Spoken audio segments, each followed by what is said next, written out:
नमस्कार मित्रांनो, गावाकडची माहिती वेके मराठी चॅनलमध्ये मी कैलास सिप्परकर आपलं स्वागत करतो।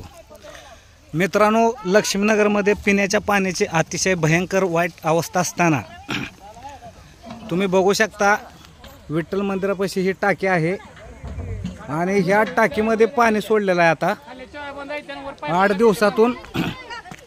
आणि प्रत्येकाच्या घरोघरी नळ असताना सुद्धा ही अशी प्रवृत्ती पाणी पुरवठा कर्मचारी तुम्ही बघू शकता।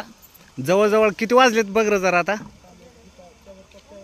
होय किती वाजले ते 9:30 वाजले त्या। तर हे बघा परिस्थिती, हे लक्ष्मीनगर ग्रामपंचायतचे सदस्य या साईडला आहेत बघा, तुम्ही बघू शकता। तर हे जाणून बुजून लक्ष्मीनगर मधल्या ग्रामस्थांना त्रास देण्याचा हा प्रकार तुम्ही बघू शकता। 8-10 दिवसातून आज पाणी सोडलेलं आहे। ह्या टाकीला चाव्या बंद आहेत तिथं सांगितलं जातंय। तर प्रशासनानं तात्काळ ह्याच्यावरती विचार करून लक्ष्मीनगरमधील ग्रामस्थांना न्याय द्यावा ही विनंती। धन्यवाद।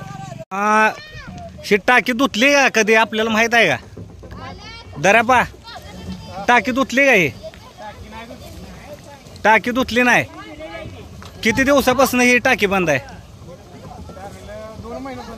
2 महिने झालं। आज पाणी सोडलं ह्या टाकीत, वरनं पाणी घेतात ना बाई। हे तुम्ही बघू शकता, अतिशय वाईट परिस्थिती आहे ह्या ठिकाणी। लोकांना जाणून बुजून त्रास देण्याचा हा प्रकार आहे मित्रांनो, तुम्ही बघू शकता। इथं न्याय कोणाकडे मागायचा हा लय मोठा प्रश्न आहे। प्रशासनानं तात्काळ विचार करून याच्यावरती काय तर नियोजन करावं। गावामध्ये तर न्याय भेटत नाही ही आता सिद्धच झालेलं आहे। तुम्ही भरपूर काय सोशल मीडियाद्वारे, प्रिंट मीडियाद्वारे तुम्ही भरपूर बातम्या बघितलेल्या आहेत की अशी वाईट अवस्था, जाणून बुजून त्रास देण्याचा प्रकार।